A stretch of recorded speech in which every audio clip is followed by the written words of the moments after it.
السلام عليكم ورحمة الله وبركاته. إن الحمد لله نحمده ونستعينه ونستغفره ونؤمن به ونتوكل عليه ونعوذ بالله من شرور أنفسنا من يهده الله فلا مضل له ومن يضلل فلا هادي له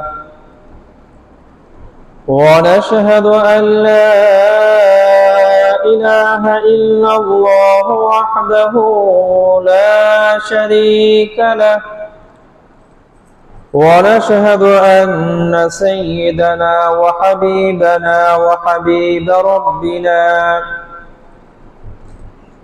وطبيبنا وطبيب قلوبنا محمدا عبده ورسوله أرسله الله كافة للناس بشيرا ونذيرا وداعيا إلى الله بإذنه سراجا وقمرا منيرا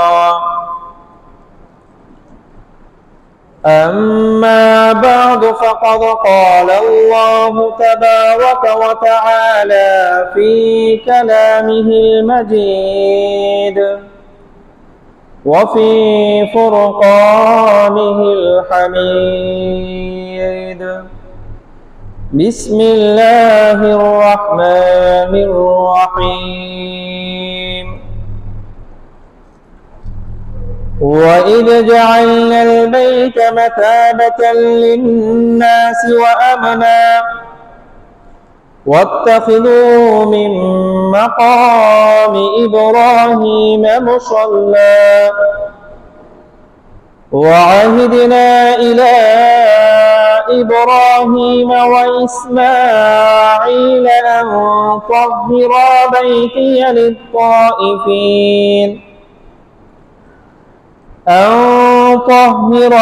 بيتي للطائفين والعاكفين والركع السجود.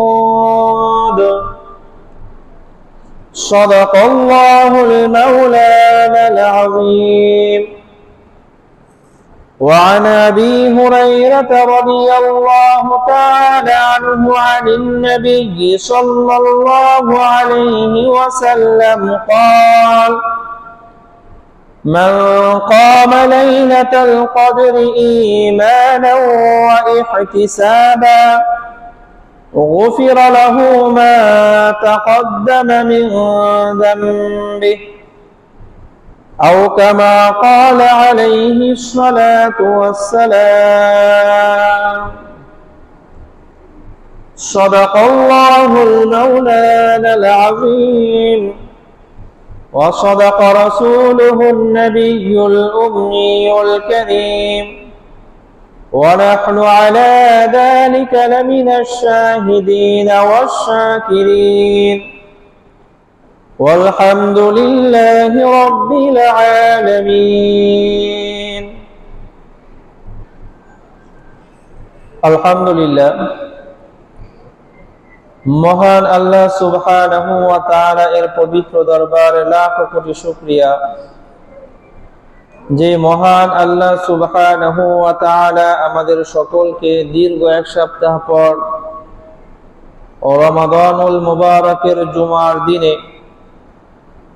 জুমার নামাজে উপস্থিত হওয়া এবং উপস্থিত হয়ে জুমার নামাজ আদায়ের পূর্বে কুরআন ও হাদিস থেকে কিছু আলোচনা করা এবং শ্রবণ করার তৌফিক এনায়েত করেছেন।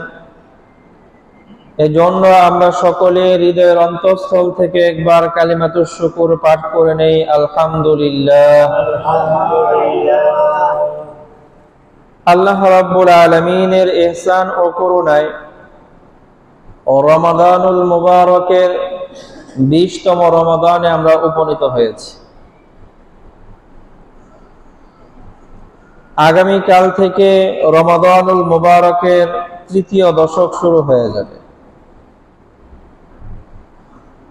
রমাদানুল মুবারকের তৃতীয় দশকের গুরুত্বপূর্ণ একটি ইবাদত হলো ইতিকাফ। আল্লাহ রাব্বুল আলামিন যদি তৌফিক দান করেন তাহলে আজকের এই জুমাতে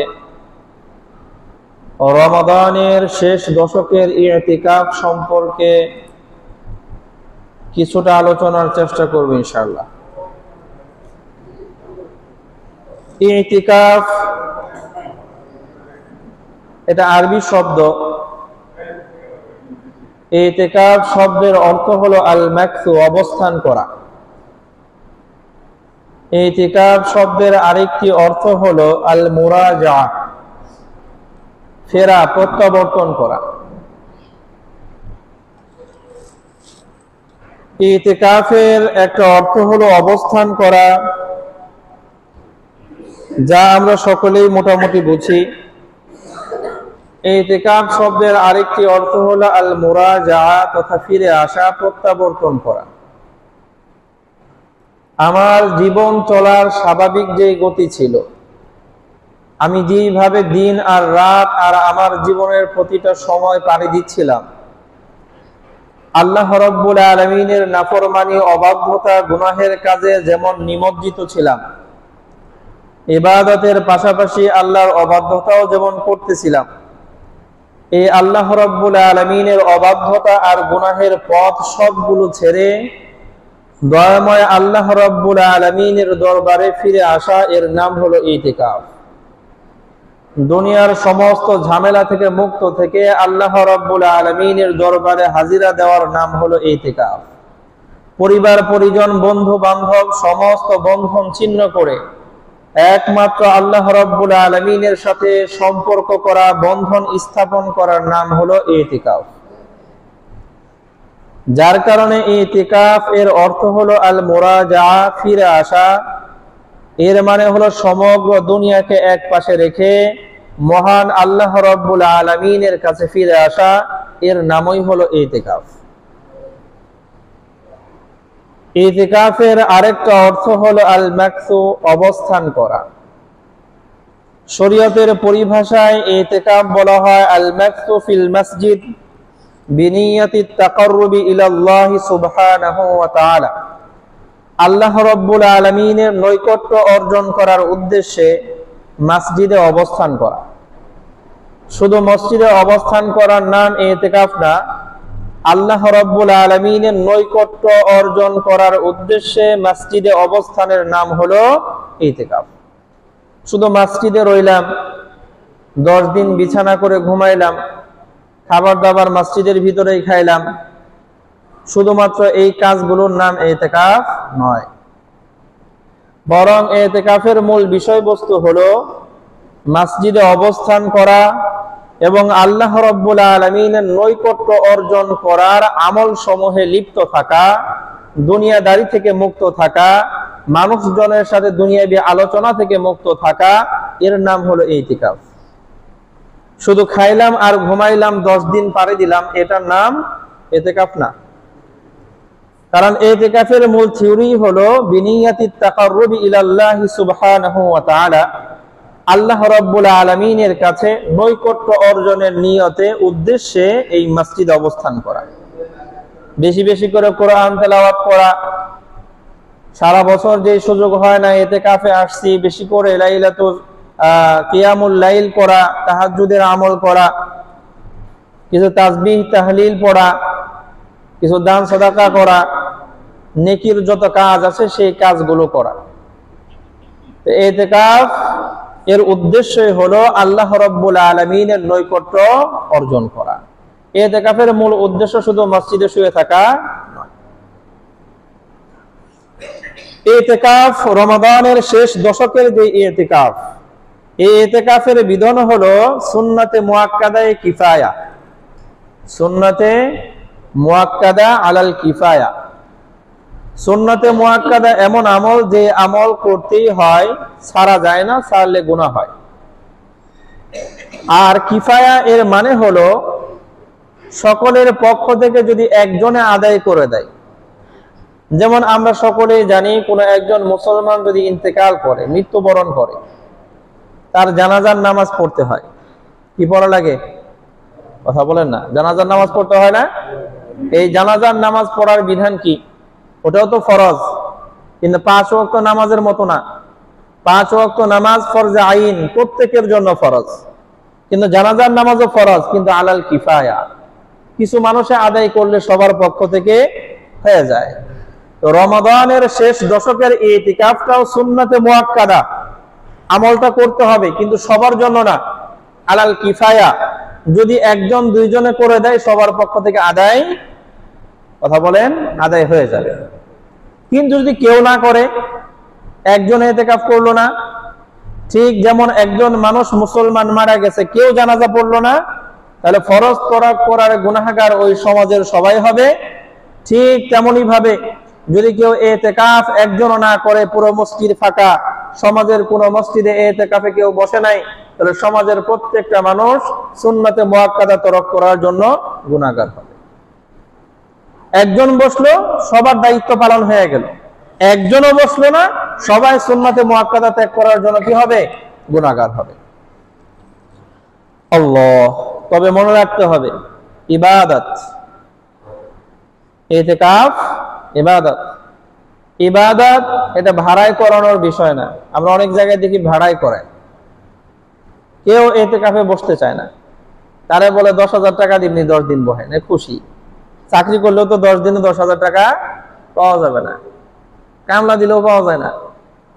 এখন 10 দিনে 10,000 টাকা দেবে, সে ইতিকাফে বসলো। ইতিকাফ কাকে বলে? আল মাকসু ফিল মসজিদ বিনিয়াতিত তাকাররুবি ইলাল্লাহি সুবহানাহু ওয়া তাআলা। আল্লাহর ঘর মসজিদে অবস্থান করা কোন নিয়তে? আল্লাহকে সন্তুষ্ট করার নিয়তে, আল্লাহর নৈকট্য অর্জনের নিয়তে। আর এই বেটায় ইতিকাফে বসছে বিনিয়াতিত টাকা, কথা বুঝেন না? টাকা দিব, এই টাকার নিয়তে বসছে, এটা ইতিকাফ কেমনে হয়? আমরা একজন মানুষকে ইতিকাফে বসাইলাম, তাকে লোভ লালসা দেখায়া, যেখানে ইতিকাফের মানেই হলো দুনিয়া ছেড়ে আল্লাহমুখী হওয়া, ওই মানুষ ছেড়ে আমরা দুনিয়ার লোভে ফালায় দিলাম, ইতিকাফ কেমনে হইল? তাহলে ভাড়ায় যদি কাউকে বসায়, ওই লোকেরও ইতিকাফ হবে না, আমাদের সমাজের মানুষের যে দায়িত্ব ছিল সেই দায়িত্ব পালন হবে না। এজন্য ভাড়া করে কাউকে ইতিকাফে বসানো যাবে না। হ্যাঁ, একজন মানুষ ইতিকাফে বসছে, তারা ভাড়া করি নাই, সে আল্লাহর নৈকট্য অর্জনের উদ্দেশ্যে ইতিকাফে বসছে। মাস শেষ হওয়ার পরে ঈদের আগের রাত্রে তার কিছু হাদিয়া দিলাম, ভাই আপনি ইতিকাফে বসছেন, আমাদের সবার দায়িত্ব পালন করে দিয়েছেন, নেকির কাজ করেছেন, আল্লাহর নৈকট্য অর্জন করেছেন, আপনি আল্লাহওয়ালা হয়ে গেছেন, এই জন্য দিল থেকে খুশি হয়ে কিছু হাদিয়া দিলাম, সেটা আরেক বিষয়। কিন্তু ভাড়া করা যাইব না। ওই মানুষকে হাদিয়া দিতেই পারেন যে মানুষটা 10 দিন দুনিয়া ছাইরা আল্লাহর সাথে সম্পৃক্ত হয়েছে, আল্লাহওয়ালা হয়েছে, তা আল্লাহওয়ালা মানুষই তো হাদিয়া দেওয়া লাগে। রাসূল সাল্লাল্লাহু আলাইহি ওয়াসাল্লাম সাহাবায়ে কেরামদেরকে বলেছেন, আমি তোমাদের জন্য দোয়া করি আল্লাহ রাব্বুল আলামিন যেন তোমাদের খাবার নেককারদেরকে খাওয়ানোর তৌফিক দেয়। কাদেরকে? আর আমরা এখন খাবার খাওয়াই হলো বদকারদেরকে। একটা বিয়ের আয়োজন করলে সমাজের সবচেয়ে বড় সুদখোর যে, তার আগে দাওয়াত দেয়। সমাজের সবচেয়ে বড় লম্পট বাটপার যে, তাকে আমরা দাওয়াত দেই।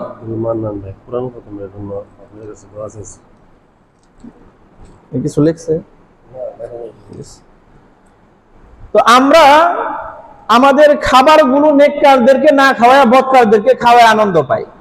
আর নেককারদেরকে কোথায় ডাকি? যেখানে দাওয়াত আসলে আমরা দেই নিম্ন শ্রেণীর মানুষদের, ওইখানে নেককারদেরকে খুঁজি। যে কাজটা চলেও না, একজন মানুষ মারা গেছে, আমরা শুনে থাকি 3 দিন আর 40 দিনের আয়োজন করতে হয় না, এটা বিদআত।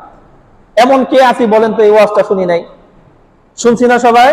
মানি আর না মানি, শুনছি তো, যে একজন মানুষ মারা গেলে 3 দিনে আর 40 দিনে অনুষ্ঠান করা, এটা আলেমরা বেদাত বলছে। শুনছেন কি? শুনছেন তো। এখন আমরা তারপরও 3 দিনের দিন অনুষ্ঠান একটা করুন। ইমাম সাহেবের তো কোনো বিয়ে অনুষ্ঠানে দাওয়াত দেওয়া যায় না, মুয়াজ্জিন সাহেব তো যায় না, কথা কয় না। তাহলে এই যে এই দাওয়াত যারা পাইছি 3 দিন আর 40 দিন ইমাম সাহেব বেদাত কইছে, এইটাই দাওয়াত দেয় ইমাম সাহেব, কথা বুঝেন না? আর ইমাম সাহেব যদি যাইবার না চায় তাহলে আবার বিপদ, আল্লাহ মাফ করুন। তা আমরা অবস্থা এমন হয়েছে, রাসূল সাল্লাল্লাহু আলাইহি ওয়াসাল্লাম বলেছেন তোমাদের খাবার যেন নেককাররা খায়। নেককাররা খাইলে কি হবে? নেককাররা খায়া যে ইবাদতগুলো করবে সেই ইবাদতের সব তুমি পাইবা। এখন আমি এক বদকাররে খাওয়াইলাম, আমারটা খায়া শরীরে শক্তি হইয়া চাঁদাবাজি করলো, আমারটা খায়া শরীরে শক্তি হইয়া সুদ ঘুষ ভালো করে খাইলো, মানুষেরটা লুণ্ঠন করলো, মানুষের হক নষ্ট করলো, তো ওই ক্ষেত্রেও তো আমার কি আছে? অংশ আছে। আমারটা খাইতে এই কামটা করছে। এই জন্য একজন মানুষ যখন ইতিকাফে বসছে, রমাদানের শেষ দশক, দুনিয়ার সমস্ত ঝামেলা থেকে মুক্ত থাইকা আল্লাহ রাব্বুল আলামিনের সাথে নিসবত করছে, এই মানুষটা নেককার অন্তত এই 10 দিনের জন্য। বলেন না, এই 10 দিনের জন্য অন্তত কি হয়েছে? নেককার হয়েছে। আমি বাহিরে ঘুরে যেই পরিমাণ বেগানা নারী দেখছি, আর বিশেষ করে ঈদের আগ দিয়া, কথা বুঝছেন না, বিশেষ করে ঈদের আগ দিয়া, ঈদের আগ দিয়া বিশেষ করে মার্কেট এলাকায় দেখলে আল্লাহু আকবার, গুনাহ করতে না চাইলেও, কথা বলেন, গুনাহ করতে না চাইলেও, তো এই মানুষটা তো আর ওই ঝামেলার মধ্যে যায় নাই, অন্তত চোখের হেফাজত তো মসজিদে থেকে করছে। এই 10 দিন তার চোখের গুনাহ তো আর হয় নাই, এই 10 দিন গালিগালাজ তো আর করে নাই, এই 10 দিন কারো সম্পদ তো আর লুট করে খায় নাই। অন্তত এই 10 দিনের জন্য এই মানুষটা পুরা আল্লাহওয়ালা, এই মানুষটা নেককার। তো এই নেককার মানুষটা হাদিয়া দিতে কোনো সমস্যা, কথা বলেন, কোনো সমস্যা আছে? এই জন্য আমি যদি চাই যে এই মানুষটা ইতিকাফে বসছে তারে কিছু হাদিয়া তোহফা দেব, এটা দেওয়া উত্তম, সুযোগ আছে। কিন্তু আগে থেকেই বইলা ভাড়াই করা যাবে না যে ভাই তোমারে এই আমি পাঞ্জাবি দিবনি, তারপরে লুঙ্গি দিবনি, গেঞ্জি দিবনি, তুমি ইতিকাফে বসো, এই লোভ দেখানো, কথা বলেন, এই লোভ দেখানো। আর এই লোভে যদি কেউ ইতিকাফে বসে তার ইতিকাফ হবে না। আর যারা বসাইলাম আমাদেরও দায়িত্ব পালন, অতএব সুন্নতে মুআক্কাদা ত্যাগ করার গুনাহ আমাদের হবে। আল্লাহু আকবার। আল্লাহ রাব্বুল আলামিন আমাদের সকলকে বোঝার তৌফিক দান করেন। এখন মসজিদে অবস্থান করা এর নাম হলো ইতিকাফ। তবে শুধুমাত্র একজন মানুষ যদি মসজিদে খালি অবস্থান করে, মসজিদে রইছে, তাহাজ্জুদ পড়লো না, কোরআন তেলাওয়াত করলো না, তাসবিহ পাঠ করলো না, কিছু দান সাদাকা করলো না, নেক আমল কিছুই করলো না, তাহলেও ইতিকাফ হয়ে যাবে।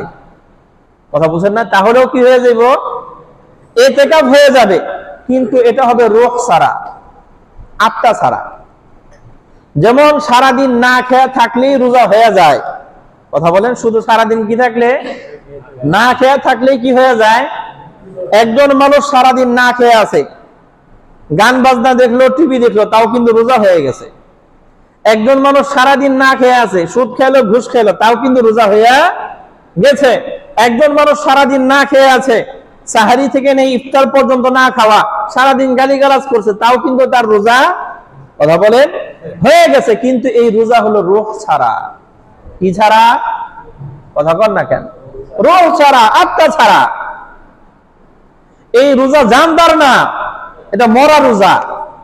ঠিক এই 10 দিন মসজিদে অবস্থান করলেও ইতিকাফ হয়ে যাবে যদি কোনো নেক আমল না করে, কিন্তু এই ইতিকাফ হবে রূহ ছাড়া, মরা ইতিকাফ। কথা কি বুঝতে পারছি? এইজন্য ইতিকাফ করব জিন্দা ইতিকাফ, যে ইতিকাফটা রূহওয়ালা হবে। রমাদানের রোজা রাখবো রূহওয়ালা, যেই রমাদানের রোজাটা জানদার হবে, যে রমাদানের রোজাটা আল্লাহ রাব্বুল আলামিনের কাছে গ্রহণীয় হবে। এইজন্য ইতিকাফ করব এবং ইতিকাফের মধ্যে নেক আমলগুলো বেশি বেশি করব ইনশাআল্লাহ।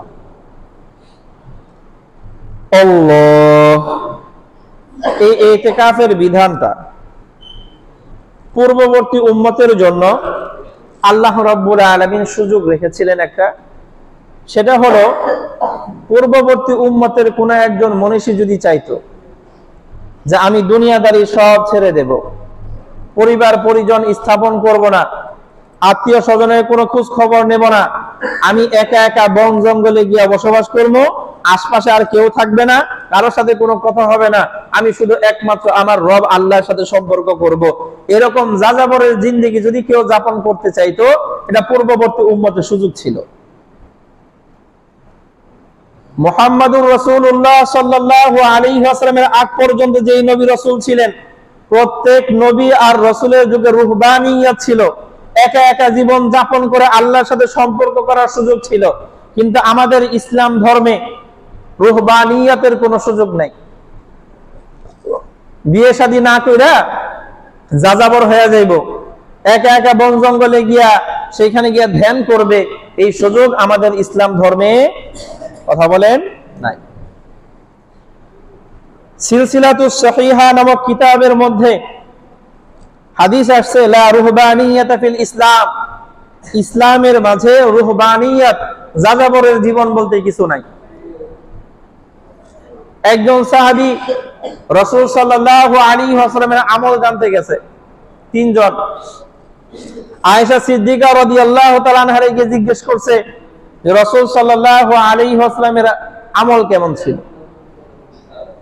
আয়েশা সিদ্দিকা রাদিয়াল্লাহু তাআলা আনহা বললেন, রাসূল কখনো রোজা রাখতেন, আবার কোনোদিন রোজা রাখতেন না, সারা বছর এইভাবে কাটাইতেন।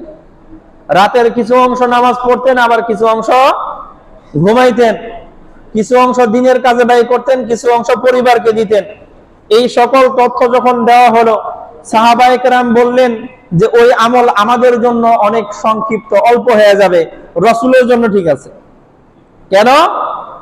কারণ রাসূল সাল্লাল্লাহু আলাইহি ওয়াসাল্লামের জীবনে তো কোনো গুনাহ নাই। তো গুনাহমুক্ত একজন মানুষ একদিন রোজা রেখে একদিন ভাঙতেই পারে। গুনাহমুক্ত একজন মানুষ রাতের কিছু অংশ নামাজ পড়ে কিছু অংশ ঘুমাইতেই পারে। গুনাহমুক্ত একজন মানুষ দিনের রাস্তায় কিছু সময় দিয়া পরিবারকেও দিতে পারে। কিন্তু আমরা তো যারা সাহাবী, আমরা তো গুনাহমুক্ত না, আমাদের তো কি আছে? কথা কর না, আমাদের কি আছে? গুনাহ আছে না? তাহলে আমরা, একজন বললো যে আজকে থেকে আমি প্রতিদিন রোজা রাখুম, কোনোদিন রোজা ছাড়া চলুম না। একটু পরে কথা বলি, শব্দ আসে এদিকে। হাজী সাহেব, হাজী সাহেব একটু পরে কথা বলি। যাই হোক, একজন সাহাবী বললেন আমি আজকে থেকে লাগাতার রোজা রাখবো, কোনোদিন রোজা মিস দেব না। আরেকজন সাহাবী বলতেছে আমি সারা রাত ধরে নফল নামাজ পড়ব। আরেকজন বলতেছে বিয়ে করুন না। কথা বুঝেন না? বিয়ে করলে তো পরিবারকে কি দিতে হবে? কথা বুঝেন না? আয়েশা সিদ্দিকা রাদিয়াল্লাহু তাআলা আনহার কাছ থেকে তিনজন চলে গেছে।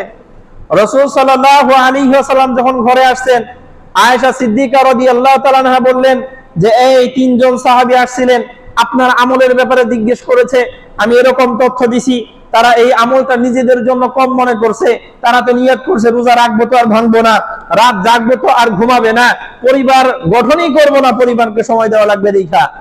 রাসূল সাল্লাল্লাহু আলাইহি ওয়াসাল্লাম তিনজন সাহাবীরা ডাক দিয়েছেন।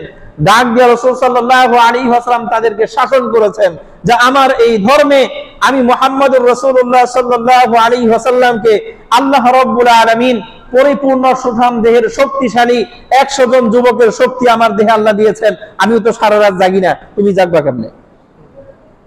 আমার আল্লাহ দেহের মধ্যে এত শক্তি দিয়েছেন, এত শক্তি দেওয়ার পরেও তো আমি প্রতিদিন রোজা রাখি না, গ্যাপ দিয়ে দিয়ে রাখি, তোমরা রাখবা কেমনে? আল্লাহ রাব্বুল আলামিন তো ভিতর ভিতর আমরা আপ্যায়ন করে খাওয়ায়, মুখ দিয়ে খাই না, কিন্তু দেহে শক্তি আমার আল্লাহ দিয়ে দেয়। এরপর রাসূল সাল্লাল্লাহু আলাইহি ওয়াসাল্লাম বলেন আমি আল্লাহর নবী হওয়া সত্ত্বেও বিবাহ করেছি, তাও কয়টা? 11টা। আর তুমি আমার উম্মত হয়ে বিয়ে করবে না, এটা কেমন কথা? কথা বুঝেন না? রাসূল সাল্লাল্লাহু আলাইহি ওয়াসাল্লাম আন নিকাহু মিন সুন্নতি, বিয়ে শাদী করা, পরিবার গঠন করা, এটা আমি নবী মুহাম্মদের সুন্নাত। বিয়ে করা রাসূলের কি সুন্নাত। ফামান রাগিবা আন সুন্নতি ফালাইসা মিন্নি, রাসূল বলেন আমার সুন্নাত যে ঘৃণা ভরে ত্যাগ করবে, পরিত্যাগ করবে, আমার এই সুন্নাতের প্রতি যে অনীহা ভাব দেখায় ত্যাগ করবে, রাসূল বলেছেন সে আমার উম্মতি না।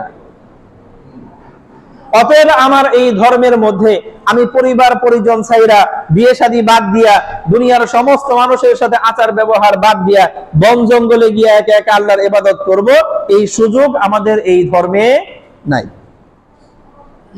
তো আল্লাহ রাব্বুল আলামিন এখন যদি আমার মনে চায়, হ্যাঁ, যদি পূর্ববর্তী সেই নেককার উম্মতদের মতো দুনিয়ার সবকিছু ছাইরা দিয়া শুধুমাত্র আল্লাহর সাথে নিসবত করতে পারতাম, এটা যদি আমাদের দিলে চায়, আল্লাহ রাব্বুল আলামিন সুযোগ দিয়েছেন কিছু দিনের জন্য ইতিকাফ করো। কথা বুঝেন নাই? যদি দিলে চায়, হ্যাঁ, পূর্ববর্তী কত উম্মত শুনছি দুনিয়া সব ছাইরা বন জঙ্গলে গিয়ে শুধুমাত্র আল্লাহর ধ্যান করেছে, আমারও তো মনে চাইতেছে এখন কি করব? আল্লাহ রাব্বুল আলামিন সুযোগ দিয়েছেন, একটা ইবাদত দিয়েছেন, সেটার নাম হলো ইতিকাফ। ইতিকাফ রমাদানেও করা যায়, রমাদানের বাহিরেও কথা বলেন করা যায়। আর রমজানের শেষ 10 দিনে করা এটা তো সুন্নাতে মুআক্কাদা আলাল কিফায়া, এটা একটা ইবাদত। এখন আমি যদি চাই যে না সারা রমজান করব, ইতিকাফ সুযোগ আছে। রমজানের বাহিরে মুহররমে করব, সুযোগ আছে। সফর মাসে ইতিকাফ করব, সুযোগ আছে। রবিউল আউয়ালে করব, সুযোগ আছে। জিলহজে করব, তাও সুযোগ আছে। তাহলে আমার যখন মনে চাইবো যে দুনিয়াদারি সব বাদ দিয়া একটু আল্লাহর ধ্যান করি, সুযোগ আছে। কি করো? কথা বলেন, ইতিকাফ করো, সুযোগ আছে। তাহলে ইতিকাফ এটা মূলত দুনিয়ার সমস্ত সম্পর্ক ছিন্ন করে অন্তত এই নির্দিষ্ট দিনের মধ্যে একমাত্র আল্লাহর সাথে সম্পর্ক গড়ার নাম হলো ইতিকাফ। আল্লাহু আকবার। আমরা অনেকে ইতিকাফকে জুলুম মনে করি, খুব কঠিন মনে করি। পূর্ববর্তী উম্মতের কত মানুষ আছে 40-50 বছর এই বন জঙ্গলে কাটাই দিছে, সারাটা জীবন বন জঙ্গলে কাটাই দিছে, শুধুমাত্র আল্লাহর ধ্যান করেছে। আমাদের এই ধর্মে তো নাই, কিন্তু এখনো বিভিন্ন ধর্মের অনেক মানুষ এমন আছে, যদিও ভুল পথে আছে, যদিও এক আল্লাহর ইবাদত করে না, বিভিন্ন মূর্তির পূজা করে, এরপরেও তারা বন জঙ্গলে গিয়ে ধ্যান করতে থাকে। দুনিয়াদারি ছেড়া বন জঙ্গলে গিয়ে কি করে? ধ্যান করে। আমরা জানি আমরা এক আল্লাহর ইবাদত করি। কয় আল্লাহর ইবাদত করি? এক আল্লাহ। বলেন তো সঠিক পথে আছি না ভুল পথে আছি? এখানে কি কারো কোনো সন্দেহ আছে? যারা হিন্দু এবং তাদের মধ্যে অনেক শিক্ষিত, তারাও কনফিউশনে থাকে। কথা বুঝেন না? যে আসলে কি সঠিক পথে আছি নাকি ভুল পথে আছি, তারা সারা জীবন গবেষণা করতে থাকে। গবেষণা করে অনেক হিন্দু গবেষক এমন আছে, শেষ জীবনে আইসা ধর্ম ত্যাগ করে মুসলমান হয়েছে, অভাব নাই। শুধু হিন্দু ধর্মে না, বৌদ্ধ, খ্রিস্টান গবেষণা করে এমন অনেক নজির তো আছে। আসছে বিদ্বেষমূলক কোরআন গবেষণা করতে, কোরআনের ভুল ধরবে। কিসে ভুল ধরবে? কথা বলেন, কোরআনে ভুল ধরবে। কোরআনের ভুল ধরতে এসে দেখেন নিজের জীবনের প্রত্যেকটা মুহূর্তই ভুল। কথা বুঝেন নাই? ভুল ধরতে আসলে কোথায়? কোরআনে। এখন কোরআন পড়িরা, কোরআন গবেষণা করে দেখলো যে আমিই ভুল, এরপরে সঠিক পথে এসে মুসলমান হয়ে গেছে। মাত্র কয়েকদিন আগে একজন খ্রিস্টানের এই গল্প শুনলাম, সে নিজেই বলতেছে কেমনে মুসলমান হইলো। সে মূলত দায়িত্বই নিয়েছিল এইটা যে আমি আমার এই খ্রিস্ট ধর্ম গবেষণা করে সারা বিশ্বের মধ্যে এটা প্রচার করুন। তার জীবনের লক্ষ্য এটা ছিল। আমাদের কারো জীবনের লক্ষ্য ধর্ম প্রচার করা হয় না। আমাদের জীবনের লক্ষ্য হয় টাকা কামাই করা, আমাদের জীবনের লক্ষ্য হয় বাড়ি গাড়ি করা, আমাদের জীবনের লক্ষ্য হয় দুনিয়াদারি।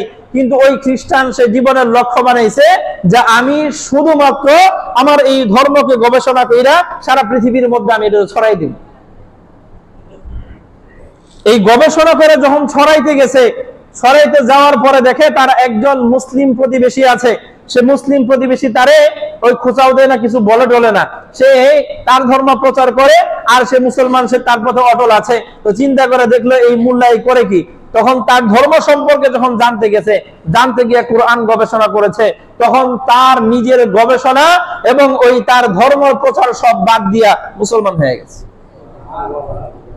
সাধারণ একজন খ্রিস্টান না, গবেষক। আর গবেষণাটাও কোন মাত্রার?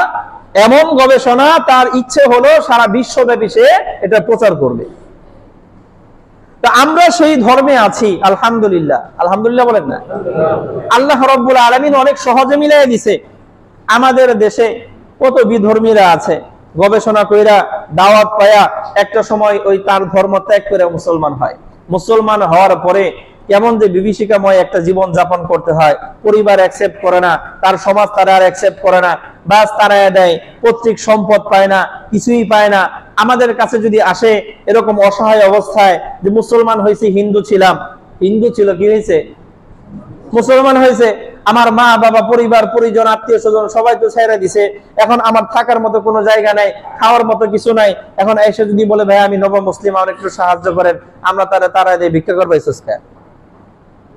বলি না এরকম? তো পরিবার থেকেও বিচ্ছিন্ন হয়ে গেছে, আত্মীয় স্বজনও তারে কিছু দেয় নাই। এখন কোথাও চাকরি নিয়ে যাবো, সেখানে গিয়েও ঝামেলা। তার এই পরিচয় নিয়ে সমস্যা, কারণ পরিচয় পত্র সব নাম হলো হিন্দু। কথা বুঝেন না?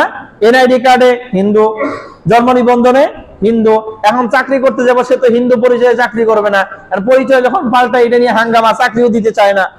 এখন আমাদের কাছে যখন আসে, আমরা যারা মুসলমান, আমাদের মুসলমান নতুন ভাই হিসেবে তার পাশে দাঁড়ানো উচিত তো দূরের কথা, আমরা তারা আরো দূর দূর করে তারাই দিই, ভিক্ষা করবো। কথা বুঝেন না? এই মানুষটার জীবন যাপন করা, ওই মানুষটার ঈমান নিয়ে নিজের জীবনটার শেষ পর্যন্ত পাড়ি দেওয়া যেই পরিমাণ কঠিন, ওইখানে না গেলে আমি আর আপনি বুঝুন না। কারণ মুসলমানের ঘরে জন্ম নিয়েছি, আমার বাপে তো কোনোদিন কয় নাই তুই মুসলমানকে তোর আমি জমি দিব না, কইব নি আমারে? আমার পরিবার পরিজনের কেউ কি বলবে তুই মুসলমানকে তোর লগে কথা কমু না? আমার আত্মীয় স্বজন কি কেউ বলবো যে এই সমাজে তুই বসবাস করতে পারবি না তুই মুসলমানকে? এটা তো আমার আর কেউ বলে না, আমি এই জন্য এটা বুঝি না। হ্যাঁ, কিন্তু যেই বিধর্মীটা মুসলমান হয়েছে, তার সমাজ, তার পরিবার, তার আত্মীয় স্বজন তারে ছেড়ে দিয়েছে, এমনকি আমরা যারা মুসলমান তারাও তারে গ্রহণ করি না, সাহায্য করি না, ওই মানুষটা বুঝে ঈমান লালন করা কতটা কঠিন, সত্য ধর্মে আসা কতটা কঠিন, আর এই সত্য নিয়ে জীবন যাপন করাটা কতটা কঠিন, তারা ঠিক ওই রকম বুঝে যেমন রাসূলের জামানায় সাহাবায়ে কেরাম বুঝতেন। আমরা তো বুঝি না, কারণ আল্লাহ যে সহজে দিয়ে দিছে, সহজে কোনো জিনিস পাইলে তো সেটার মূল্য থাকে না। কথা বুঝেন না? কোনো জিনিস সহজে পাইলে এটা কি থাকে না? সহজেই তো পাইছি, মায়ের পেটে থেকে ভূমিষ্ঠ হয়েছি, বাস কানে আজান দিয়ে দিছে, মুসলমানের ঘরে জন্ম নিয়ে মুসলমান পরিচয় পেয়ে গেছি, কষ্ট তো আর করা লাগে নাই মুসলমান হওয়ার জন্য, গবেষণা তো আর করতে হয় নাই, কোরআন গবেষণা তো দূরের কথা, কোরআনের অক্ষরই তো চিনি না। কথা কয় না? কোরআন গবেষণা তো দূরের কথা, অক্ষরই তো চিনি না, তাও আমি মুসলমান। হাদিস গবেষণা তো দূরের কথা, হাদিসের কোন একটা অক্ষরও তো চিনি না, তাও আমি মুসলমান। এই জন্য তো বুঝি না মুসলমানের দাম কত, এই জন্য তো বুঝি না ইমানের দাম কত, এই জন্য তো বুঝি না যে আমাদের ধর্মের মূল্যটা কত। খালি ওই যে সূত্র পায়ে গেছি, বাপে মুসলমান ছিল, দাদাই মুসলমান ছিল, বাস পায়ে গেছে, এই জন্য বুঝি না। আল্লাহ রাব্বুল আলামিন মাফ করে। তো বললাম ইতিকাফ, এই আমলটা আল্লাহ রাব্বুল আলামিন দিয়েছেন পূর্ববর্তী উম্মতের যেই সমস্ত পরহেজগার মানুষেরা, দিনদার মানুষেরা, নেককার মানুষেরা দুনিয়াদারি সব ত্যাগ করে দিয়ে এক আল্লাহ রাব্বুল আলামিনের উপাসনা করার জন্য, ধ্যান করার জন্য বনে জঙ্গলে গিয়ে সময় দিত, ওরকম সময় দেওয়ার সুযোগ যেহেতু আমাদের নাই, এই জন্য আল্লাহ রাব্বুল আলামিন আমাদের জন্য বিশেষ একটা ইবাদত দিয়েছেন, যে ইবাদতের মাধ্যমে অল্প কিছু দিন, অল্প কিছু সময়ের জন্য হলেও দুনিয়ার সমস্ত নিসবত ত্যাগ দিয়ে, নিজের পরিবার পরিজন সব বাদ দিয়ে, আত্মীয় স্বজন সব এক পাশে রেখে, ব্যবসা বাণিজ্য ছেড়ে দিয়ে আল্লাহ রাব্বুল আলামিনের ধ্যান করার সুযোগ আল্লাহ রাব্বুল আলামিন এই ইতিকাফের মাধ্যমে দিয়েছেন। এটা এমন একটা দামি ইবাদত, কিন্তু ইবাদত তো বুঝি না আমরা। এক আল্লাহ ধ্যান করবো, সমস্ত দুনিয়া এক পাশে রাখে, এটা তো বুঝি না কেমনে করবো। এই জন্য ইতিকাফ আমাদের কাছে জুলুম মনে হয়। আমরা কেউ ইতিকাফে বসতে, কথা বলেন, চাই না। 10 দিন বাইরে বেরোন যাইব না, একটু চা খেয়ে বেরো যাই পারুম না, কথা বুঝেন নাই? চায়ের আগে পরে আরেকটা আছে না, সেটাও তো খেয়ে পারুম না। কথা কি বুঝতে পারছেন? আল্লাহ কেমনে? আল্লাহু আকবার, আল্লাহ মাফ করুন। রাসূল আরবি সাল্লাল্লাহু আলাইহি ওয়াসাল্লাম নিজে প্রতি বছর রমাদানুল মুবারকে ইতিকাফ করতেন। বুখারী শরীফের মধ্যে 2025তম হাদিস, হযরত আব্দুল্লাহ ইবনে ওমর রাদিয়াল্লাহু আনহু বলেন, কানা রাসূলুল্লাহ সাল্লাল্লাহু আলাইহি ওয়াসাল্লাম ইয়াতাকিফুল আশরাল আওয়াখির মিন রমাদান। রাসূল সাল্লাল্লাহু আলাইহি ওয়াসাল্লাম প্রতি রমাদানের শেষ দশকে ইতিকাফ করতেন, প্রতি রমাদানের শেষ 10 দিন ইতিকাফ করতেন। বুখারী শরীফের মধ্যে 2044তম হাদিস, হযরত আবু হুরায়রা রাদিয়াল্লাহু আনহু বর্ণনা করেন যে কানা রাসূলুল্লাহ সাল্লাল্লাহু আলাইহি ওয়াসাল্লাম ইয়াতাকিফু ফি কুল্লি রমাদান 10 আইয়াম। রাসূল সাল্লাল্লাহু আলাইহি ওয়াসাল্লাম প্রতি রমজানে 10 দিন করে ইতিকাফ করতেন। কয় দিন? কিন্তু রাসূল সাল্লাল্লাহু আলাইহি ওয়াসাল্লাম যে বছর ইন্তেকাল করলেন, ওই বছরের আগের বছর রাসূল সফরে ছিলেন, যার কারণে ইতিকাফ করতে পারেন নাই। কি করতে পারেন নাই? তাহলে প্রতি রমজানে কয় দিন ইতিকাফ করতেন? তাহলে ওই রমজানে ইতিকাফ কি হয়ে গেছে?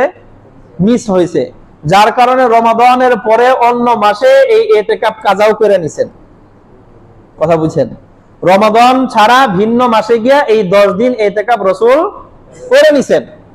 করে নেওয়ার পর আবার কি করেছেন? শেষ বছর, যে বছর রাসূল সাল্লাল্লাহু আলাইহি ওয়াসাল্লামের ইন্তেকাল হলো, ইন্তেকালের কয়েক মাস আগের যে রমাদান গেছে, সেই রমাদানে ফালাম্মা কানা আমুল্লাযী কুবিযা ফীহি, যে বছর রাসূলের ইন্তেকাল হলো ওই বছরের রমাদানে ইতিকাফা 20 ইয়াওমান, সেই রমাদানে রাসূল 20 দিন ইতিকাফ করছেন। কয়দিন? 20 দিন। তাহলে আগের রমাদানে ইতিকাফ মিস হয়েছে, ওইটাও কিন্তু বছরের মাঝখানে কি করেছেন? কাজা করছেন। এরপরেও যেহেতু গত রমজানে 10 দিন করতে পারে নাই, রমাদানের বাহিরে করলে কি হবে? রমাদানের তৃপ্তি তো আর আসে না। এজন্য রাসূল সাল্লাল্লাহু আলাইহি ওয়াসাল্লাম জীবনের শেষ রমাদানে 20 দিন ইতিকাফ করে গিয়েছেন। কয়দিন? এখন মনে করেন রাসূল সাল্লাল্লাহু আলাইহি ওয়াসাল্লাম প্রতি রমাদানে যে আমল করেছেন, আমি তো সেই নবীর উম্মত দাবি করি, নিজেকে করি না? এবং সেই নবীর আশিকও দাবি করি যে আমি রাসূলকে খুব মহব্বত করি। যে আমলটা রাসূল সাল্লাল্লাহু আলাইহি ওয়াসাল্লাম যাকে আমি ভালোবাসি প্রতি রমাদানে করেছেন, আমি কি ওই আমলটা জীবনে একবারও করতে পারবো না? কথা বলে না। যে আমলটা আমার নবী প্রতি রমাদানে করেছেন, আমি কি আমার জীবনের অন্তত এক রমাদানে পারবো না? কথা কয় না। রাসূলকে এতটা ভালোবাসি। আল্লাহু আকবার। শুধু তাই না, রাসূল আরবী সাল্লাল্লাহু আলাইহি ওয়াসাল্লামের পবিত্র স্ত্রীগণ তিনারাও ইতিকাফ করতেন। তিনারাও কি করতেন? কথা বলেন, ইতিকাফ করতেন। বুখারী শরীফের মধ্যে 2026তম হাদিস, হযরত আয়েশা সিদ্দিকা রাদিয়াল্লাহু তাআলা আনহা বলেন, আন্নান নবী সাল্লাল্লাহু আলাইহি ওয়াসাল্লাম কানা ইয়াতিকিফুল আশরাল আওয়াখির মিন রমাদান। রাসূল সাল্লাল্লাহু আলাইহি ওয়াসাল্লাম রমাদানের শেষ দশকে ইতিকাফ করতেন। হাত্তা তাওফাহুল্লাহ, একদম মৃত্যু পর্যন্ত রাসূলের এই আমল ছিল। তুম্মা ইতাকাফা আজওয়াজুহু মিন বাদ, রাসূল সাল্লাল্লাহু আলাইহি ওয়াসাল্লামের পরে, রাসূলের ইন্তেকালের পরে রাসূল সাল্লাল্লাহু আলাইহি ওয়াসাল্লামের পবিত্র স্ত্রীগণেরাও ইতিকাফ করতেন।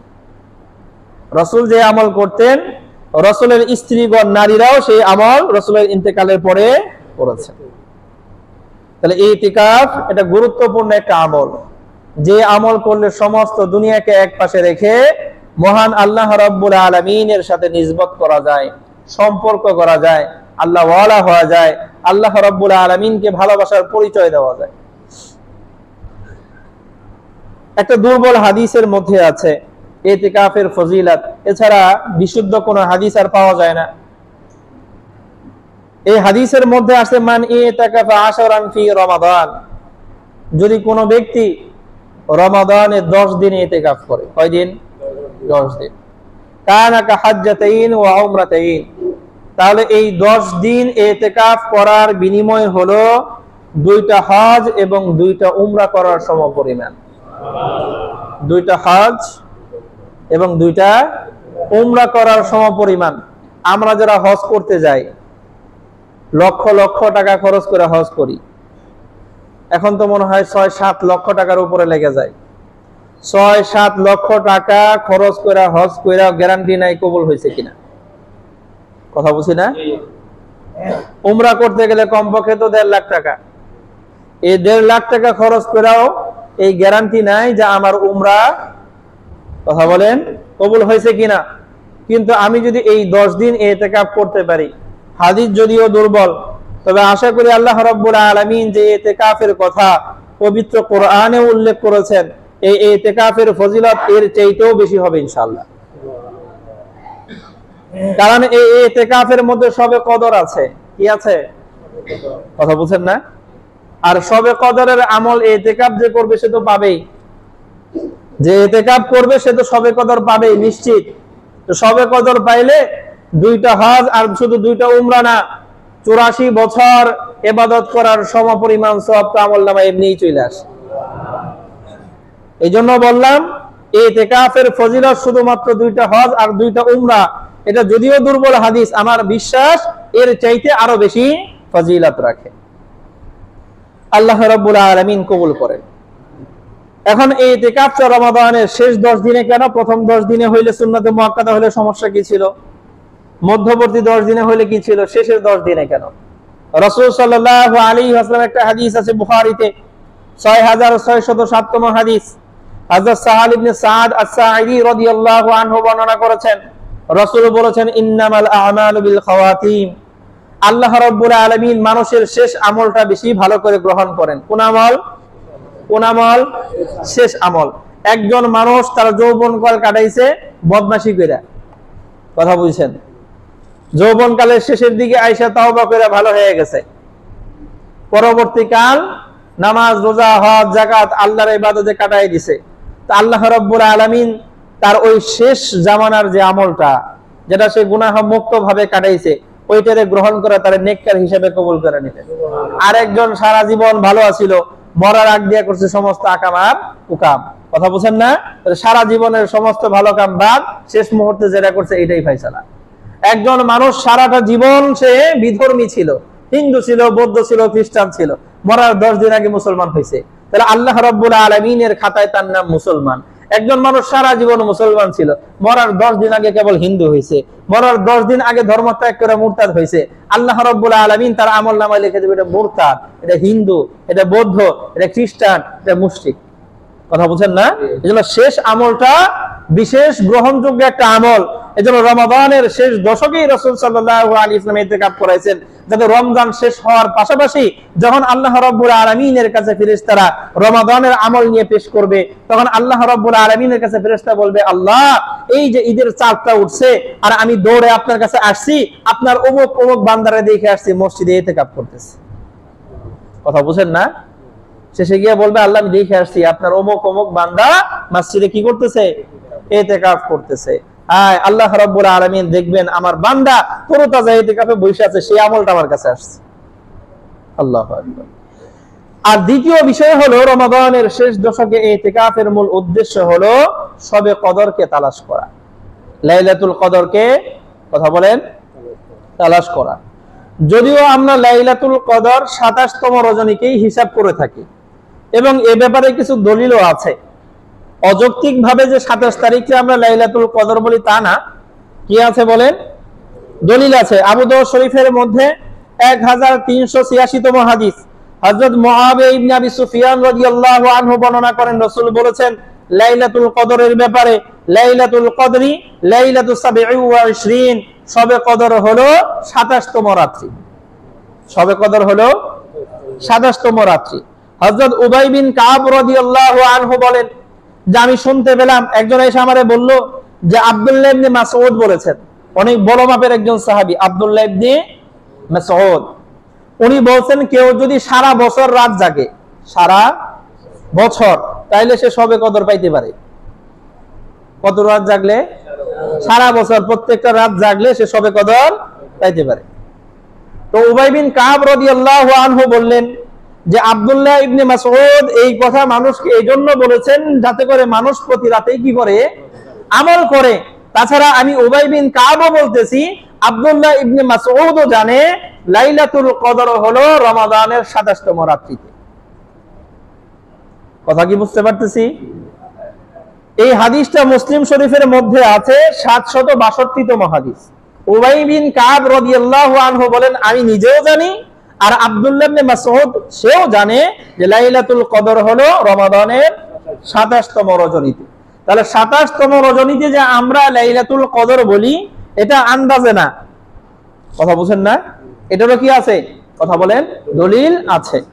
এরপরেও বেশিরভাগ হাদিসের মধ্যে এরকম আছে, রাসূল সাল্লাল্লাহু আলাইহি ওয়াসাল্লাম বলেছেন, মুসলিম শরীফ হাদিস নাম্বার 1166, আবু হুরায়রা রাদিয়াল্লাহু আনহু থেকে বর্ণিত, রাসূল বলেন উরিতু লাইলাতুল কদর, স্বপ্নে আল্লাহ রাব্বুল আলামিন আমাকে লাইলাতুল কদর নির্ধারণ করে দিলেন যে লাইলাতুল কদর অমুক রাত্রিতে, আমি স্বপ্নে দেখছি। এরপর সুম্মা আয়কাদানি বাদু আহলি, আমার পরিবারের কোন একজন, আমার কোন একজন স্ত্রী আমার ওই সময় দিছে ডাক। অনেক সময় দেখবেন আমরা একটা স্বপ্ন দেখতেছি, হঠাৎ করে মাঝপথে যদি কেউ ডাক দেয়, স্বপ্ন আর মনে থাকে না। তো রাসূল বলেন যে আমি স্বপ্নে দেখলাম লাইলাতুল কদর আল্লাহ রাব্বুল আলামিন আমাকে নির্ধারণ করে দিলেন। পরিবারের কোন একজন দিছে ডাক, ডাক দেওয়ার পরে যখন আমি উঠছি, ফানুসিতুহা, রাসূল বলেন আমাকে ভুলিয়ে দেওয়া হয়েছে, আমাকে ভুলিয়ে দেওয়া হয়েছে, আল্লাহ ভুলাইয়া দিবেন। অতএব ফাতামিসুহা ফিল আশরিল গাওয়াবির মিন রমাদান, অতএব তোমরা এখন এই লাইলাতুল কদরকে অনুসন্ধান করবা রমাদানের শেষ দশকের বেজুর রাত্রিগুলোতে। রমাদানের শেষ দশকের বেজুর রাত্রিতে এই রাত্রে তালাশ করবা। আল্লাহ আমারে জানাই দিছিলেন, এরপর আবার ভুলাই দিছে। কেন ভুলাই দিছে? এটার একটা অর্থ হইল আল্লাহ রাব্বুল আলামিন ভুলাই দিছেন আমাদেরকে পরীক্ষা করার জন্য। কি করার জন্য? পরীক্ষা করার জন্য, যে আমরা আল্লাহ রাব্বুল আলামিনের পক্ষ থেকে ওই যে বিশেষ একটা রাত পাইছি, ওই রাতটাকে মাত্র 5 রাতের মধ্যে আমরা তালাশ করতে পারি কিনা। কয় রাত? 5 রাত। 21, 23, 25, 27, 29, 6টা হয়ে গেল না?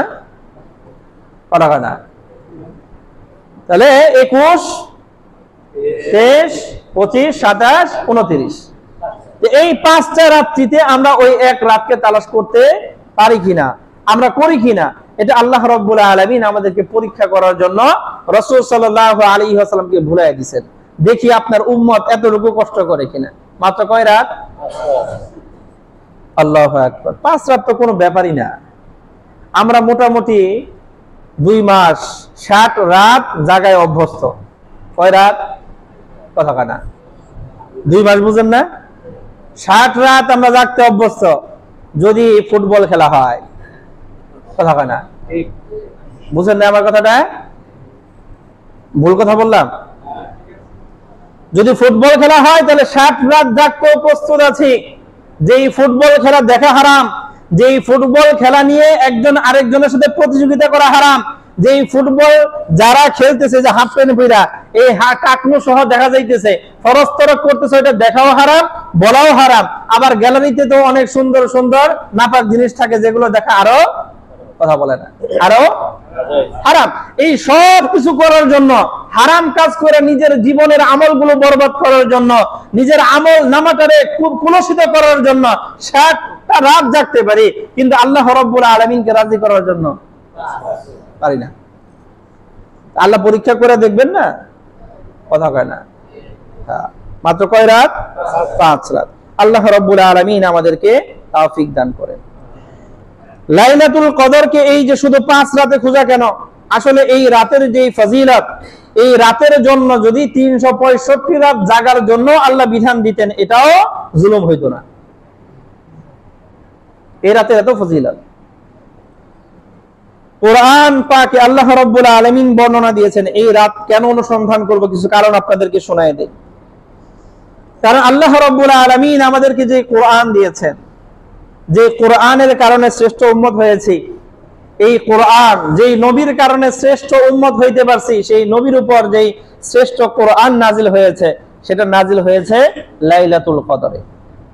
ইন্না আনজালনাহু ফি লাইলাতিল কদর। আল্লাহ রাব্বুল আলামিন এই রাতকে বরকতময় রাত হিসেবে ঘোষণা দিয়েছেন। সূরা দুখান আয়াত নাম্বার 3, আল্লাহ রাব্বুল আলামিন বলেন, ইন্না আনজালনাহু ফি লাইলাতিন মুবারাকা। আমি এই কোরআনকে যে লাইলাতুল কদরে নাজিল করেছি, এটা একটা বরকতময় রাত, সারা রাতই বরকত। তৃতীয় বিষয়, এই রাতে আল্লাহ রাব্বুল আলামিন বান্দার রিজিকের ফয়সালা ফেরেশতাদের হাতে তুলে দেন। এই যে এই 1 বছর এই বান্দার এই রিজিক। সূরা দুখান আয়াত নাম্বার 4, আল্লাহ রাব্বুল আলামিন বলেন, ফিহা ইউফরাকু কুল্লু আমরিন হাকিম। আল্লাহ রাব্বুল আলামিনের ফয়সালাকৃত প্রত্যেকটা বিষয় বন্টন করা হয় এই রাত্রিতে। আমরা অনেকে মনে করি সবে বরাতে, না, সবে কদরে। এরপর এই রাত্রির ব্যাপারে সূরা কদর আয়াত নাম্বার 3, আল্লাহ রাব্বুল আলামিন বলেছেন, লাইলাতুল কদরি খায়রুম মিন আলফি শাহর। এই একটা রাত 1000 মাসের চাইতেও উত্তম। 1000 মাস, 1000 মাস, 1000 মাস এরকম না, 1000 মাসের চেয়েও। 1000 মাস যদি হিসাব করি তাহলেও হয়ে যায় 83 বছর 4 মাস। 83 বছর মানে আমাদের পুরো জীবন। 83 বছর হায়াত আর আমাদের মধ্যে এখন কয়জনে পায়? 83 বছর 4 মাস মানে সারা জীবন। এক রাতের আমল সারা জীবনের আমলের সমপরিমাণ। এটা তো শুধুমাত্র 1000 মাসের হিসাব। আল্লাহ রাব্বুল আলামিন তো বলেন এই রাত 1000 মাসের সমান। আল্লাহ বলেছেন এই রাতটা 1000 মাসের চাইতেও আরো বেশি। এই জন্য এই একটা রাতের ইবাদত আমার সারা জীবনের ইবাদতের সমপরিমাণ নেকি অর্জন করার জন্য একটা উপযুক্ত রাত। আর এই রাতকে তালাশ করার জন্য 5 রাত জাগতেও আমি রাজি না। আল্লাহ মাফ করো। এই রাত্রিতে হযরত জিবরিল আলাইহিস সালাতু ওয়াস সালাম সহ অনেক ফেরেশতারা রহমত নিয়ে অবতীর্ণ হয়। সূরা কদর আয়াত নাম্বার 4 আল্লাহ রাব্বুল আলামিন বলেছেন, আল মালায়েকাতু ওয়ার রূহু ফিহা বিইذনি রাব্বিহিম মিন কুল্লি আমর তানাজ্জালুল মালায়েকা। আল্লাহ রাব্বুল আলামিন বলেছেন ফেরেশতারা নাজিল হয়। শুধু ফেরেশতা সবাই না, ওয়ার রূহ, এখানে রূহ দ্বারা উদ্দেশ্য হলো রূহুল আমিন, ফেরেশতাদের যিনি লিডার জিবরিল আলাইহিস সালাতু ওয়াস সালাম, তিনিও এই আসমান ভেদ করে এই দুনিয়াতে চলে আসেন। তিনিও আল্লাহ রাব্বুল আলামিনের পারমিশন নিয়ে রহমত বরকত নিয়ে তিনি নাজিল হন, নেমে আসেন। শুধু তাই না, এই রাত্রিকে আল্লাহ রাব্বুল আলামিন ফয়সালা দিয়েছেন যে সালামুন ইয়া হাত্তা মাতলাইল ফজর, ফজর উদিত হওয়া পর্যন্ত, সুবহে সাদিক পর্যন্ত, ফজরের সময় হওয়া পর্যন্ত আল্লাহ রাব্বুল আলামিন সারা রাতকে মুমিনদের জন্য শান্তিময় রাত ঘোষণা দিয়েছেন। এটা শান্তির রাত। আল্লাহু আকবার। হাদিসের মধ্যে আসছে, বুখারী শরীফের মধ্যে হাদিস নাম্বার 35, আবু হুরায়রা রাদিয়াল্লাহু আনহু বলেছেন, ক্বালা রাসূলুল্লাহ সাল্লাল্লাহু আলাইহি ওয়াসাল্লাম, রাসূল বলেছেন, মাইয়াকুম লাইলাতুল কদরি ঈমানা ওয়া ইহতিসাবা, কোন উম্মত যদি লাইলাতুল কদরে ঈমানের সাথে আল্লাহর কাছে বিনিময় পাওয়ার আশায় রাত্রি জাগরণ করে, গুফিরা লাহু মা তাকদ্দামা মিন যামবি, আল্লাহ রাব্বুল আলামিন তার অতীত জীবনের ছোট বড় সমস্ত গুনাহ মাফ করে দেন। তাহলে যে লাইলাতুল কদরের এত ফজিলত, ওই লাইলাতুল কদর অনুসন্ধান করার সবচেয়ে সহজ পদ্ধতি হলো ইতিকাফ। কথা বুঝেন না? সহজ পদ্ধতি কি? ইতিকাফ। আল্লাহ রাব্বুল আলামিন আমাদের সকলকে তৌফিক দান করেন। আর এই শবে কদরের বিশেষ একটা দোয়া আছে, যে দোয়াটা তিরমিজি শরীফের মধ্যে আসছে, 3512তম হাদিস। আয়েশা সিদ্দিকা রাদিয়াল্লাহু আনহা রাসূলকে বললেন, ইয়া রাসূলুল্লাহ, আমি যদি মনে করেন বুঝতে পারি যে আজকে শবে কদর, লাইলাতুল কদর, তা আল্লাহর কাছে কি দোয়া করব?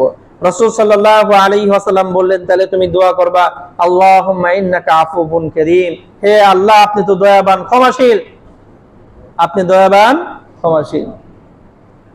আল্লাহুম্মা ইন্নাকা আফুবুন কারীম, হে আল্লাহ আপনি তো দয়াবান দয়াশীল, অতএব ফাআফু আন্নি, আমার জীবনের সব গুনাহ আপনি মাফ করে দেন। কথা বুঝেন না? আমার জীবনের সমস্ত গুনাহ আপনি মাফ করে দেন। আরবি না পারলেও তো বাংলা পারবো, কথা কয় না? আরবি না পারলেও বাংলাটা পারবো না? এতটুকু বলতে পারবো না, আল্লাহ আপনি তো ক্ষমাশীল, আপনি আমার জীবনের সব গুনাহ মাফ করে দেন। কথা বলেন, পারা যাবে না এটা? আল্লাহ রাব্বুল আলামিন আমাদের সকলকে ইতিকাফের মাধ্যমে হোক, ইতিকাফ ছাড়া হোক, শবে কদরকে অনুসন্ধান করা এবং বেশি বেশি করে আমল করার তৌফিক দান করেন।